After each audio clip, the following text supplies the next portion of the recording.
So yesterday, the lights went off here in Kharkov around 2:30 in the afternoon, and that had an impact on the heating situation as well. The lights went out, as far as I know, throughout the entire city, and the heating kind of like went off maybe 6 hours after that. Of course, I guess it was just circulating and whatnot. I have no idea, but that's basically what seems to have happened. The lights came back on at noon today, so all in all, it was about 22 hours without the lights. Now, I'll tell you, it's incredibly dispiriting to be in a city without electricity. I mean, this is a subjective video, okay? I'm not going to be telling you anything new or anything particularly insightful for that matter. I just wanted to give you my subjective impressions of what it's like to be in a major city with no electricity. First of all, right now here, it's cold. It's dipping below freezing. And, no electricity means no heating, okay? And you are constantly shocked by how much you need electricity. I mean, in my own case, for instance, I need it for the stove. I need it, of course, for the computer and whatnot. Internet, of course, is gone. And all of a sudden you realize that everything in your life depends on electricity, even getting to your own home. Because if you live in an apartment building, as I do, where you need an elevator, okay? I mean, it is not fun to be climbing God knows how many stairs, and carrying stuff or whatever, it is a bit of a nightmare. It's dispiriting. That's the only word I can think of, okay? You feel low. And when the lights went out, this morning I looked out. The lights went out, like I said, at 2:30. It gets dark around here, like around 3:34 in the afternoon. And so, like around 6 p.m., there was like, what am I supposed to do? So I just went to sleep because there was nothing to do. And I realized how much of my entertainment, how much of everything depends on electricity. I mean, I have a few books, but still, and of course you have to read them with a flashlight, which I have. I have two, as a matter of fact, and lots of batteries, so I'm good on that end. But it reminded me of when I was living in Chile in the very early 80s. In 83 and 84, I recall the communists, because there were communist insurgents, they would blow up electrical transmission towers, and periodically there'd be no electricity. And it was, at the time I was a kid, 1983, 1984, I was 15, 16 years old. And so I didn't, I didn't feel it as such a big deal, as it were. Also, at the time, of course, I was living with my family, whereas here, I'm on my own. And so here now, I feel it. I feel that, dispiriting, because it really is. And, I woke up in the morning and there's no traffic whatsoever, just a few cars here and there. And I did notice that there were some people who packed up their stuff, clearly.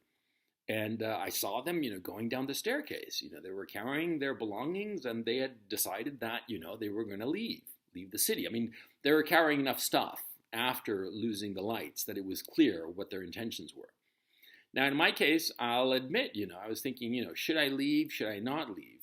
And what's worst of all is because there's no electricity, you have really no idea what's happened outside of your very, very small circle, because you have no way of getting information.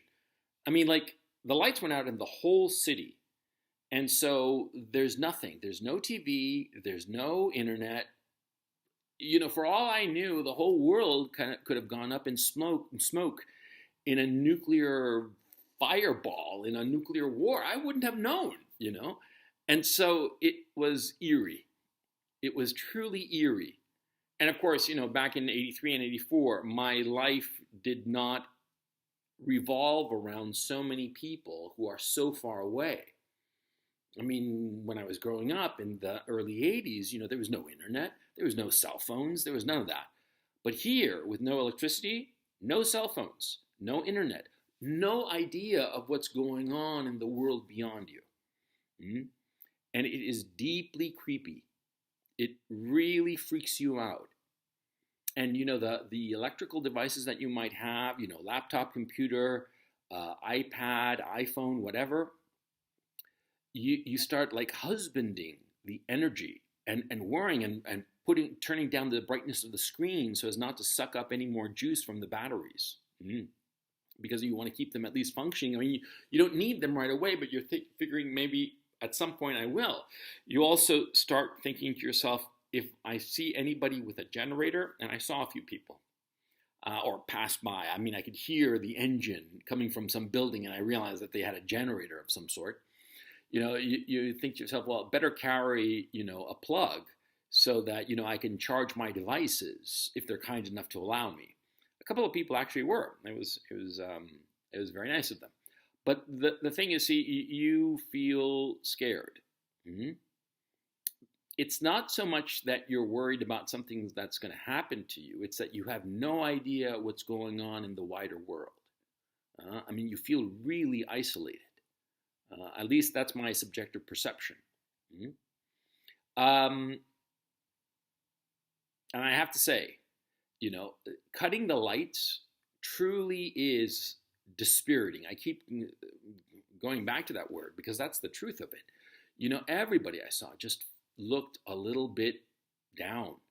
And when the lights came back on, like I said, around noon, there were more cars. It was more like, more life all of a sudden, right? And I went to a supermarket to get some food, and the people just seemed better. I mean, a lot better. They seemed like they were just rolling with it, because I actually went to a supermarket twice. Once in the morning, when they had, everything was dark in the supermarket except a few lights here and there from obviously a generator that they have in the back, and, one or two cash registers. And there was like a really long line. I was thinking, no, I'm not going to make this really long line because I have other things to do. And so I thought, later when I go back, then I'll stop by the supermarket, which is what I did. And there, of course, the lights were all shining bright and everybody was just more cheerful. When you lose electricity, it just sucks the will out of people. Mm-hmm. And like I said, it's my subjective perception insofar as I am concerned, but it was what I noticed in other people. Mm-hmm. The morning crowd, they looked dejected. They looked scared, quite frankly. And why wouldn't they be? Whereas in the afternoon, everybody felt, okay, well, things are better, And so I just have to say that I think the notion of knocking out the power grid that the Russians are doing, obviously they're doing it because they want to prevent the rail system from working, from moving Zelensky regime forces from end to end of the country. Yeah, that's certainly a military objective, but it has a huge psychological impact on the civilian population. And I think that if they continue to do this, there is going to be more and more refugees flooding out of the country. Even if the local authorities are able to turn back the lights after every one of these attacks, they'll be able to do it. Now, this is the fourth, I think, power outage I've experienced. The other one, the longest one before, was actually the first one, which lasted 8 hours. And then subsequent to that, I think the second one lasted 5 hours or something like that. I don't recall. And after that, it was like 2 hours. It was no big deal. But this one, 22 hours, it took a lot out of people. I mean, people left. Okay? And so, yeah, I think that the refugee issue is going to become something that the West is going to have to deal with. Because if the Russians continue knocking out the electrical system, continue demoralizing the civilian population with the loss of electricity, then those civilians are going to flee. Mm-hmm. And so, I mean, if it were possible to do some sort of graph of it, I think that every time they hit the electrics, a few more people start to leave. And where are they going to go? Because, of course, they can't go to Russia at this point because, the fighting. And so they have to go west. They're going to go either to Belarus, I suppose, a few can go. And perhaps, I have no idea, to tell you the truth at this point, maybe there's some entryway into Russia itself. But for the most part, they're going to go to Poland, they're going to go to Hungary and Romania, and they're going to just flood the West again, a second big wave. That's my guess at this point. Mm-hmm. Now, the good thing is that, with the loss of electricity, I didn't have to worry about anything in my refrigerator. Yay. Because this morning, it was damn cold. It was damn cold because, like I said, the heating system does not work with electricity. There's something else, too, that's pretty interesting is that, a lot of office buildings, the newer ones, the more modern ones, they have these sprinkler systems, emergency sprinkler systems, right? And the thing is, that as something I hadn't realized, that those sprinkler systems have water in them. They're pressurized, of course. I mean, not with a lot of water pressure, but they're ready to go because they're emergency sprinklers in case of fire. Mm-hmm. And so in some of the buildings that are being maintained, somebody has to go there and drain all that water. And they have to go office by office, removing the sprinkler and letting it flow out and removing all the sprinklers, because if they don't, the water that's inside over the winter in the unheated buildings, well, it's going to expand and burst. And so you're basically going to have a building with a completely ruined system, a completely ruined building, quite simply, because all that water will just burst out and it'll just flood the office buildings, right? I mean, it's not that much water, right? But it'll make a mess. Mm-hmm. And so some office buildings are having to do this, and obviously some are not doing that because there's not the manpower, there's not the availability, there's not the possibility of entering these offices where this is going to take place over the winter, because these office buildings are not being heated. As I understand it, the office buildings are getting cut from the heating system, which makes sense. You want to husband that resource and assign it to residential areas, not to empty office buildings, right?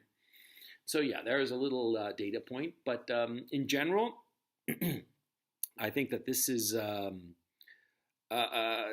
this hurts morale. This hurts morale a lot. And also, you got to keep in mind something, that since the special military operation started on the 24th of February, the Russians have not been hurting civilian infrastructure. Whatever the Western media is saying, that's not true. They haven't been hurting it. Mm-hmm. In fact, at the beginning of it, they went out of their way to leave the civilian infrastructure alone, or even infrastructure that was dual purpose, civilian military. But only in September are they hitting the electrical systems, okay? Because of a military necessity that I explained before. And that is demoralizing in a way that nothing has been before.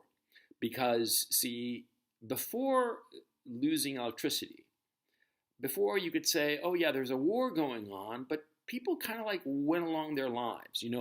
In what was left of February and into March, all of Kharkov was sort of like quiet, like nobody was around. But in April, May, things picked up, and over the summer, it was like, business as usual. I mean, it felt like that, right? I mean, there was even like nearby where I live, there was like this shop. It had been like one of those like stop and go type places where you can pick up sodas and hamburgers and emergency supplies, that sort of thing, right? And it had, before the war, it had gone out of business and it was empty. But in May, June, I noticed that somebody was building something in it, a new stop and go or some other thing. I have no idea, to tell you the truth, but they were building something. I mean, so obviously, things were kind of like getting back to normal even as the war was taking place.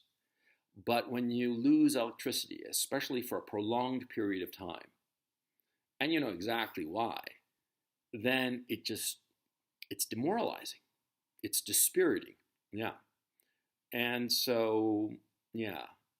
These are just my impressions, I mean, like I said at the beginning of this video, I'm not going anywhere interesting. I'm not going to give you any interesting tidbits. But I thought that you'd be interested in knowing. And to tell you the truth,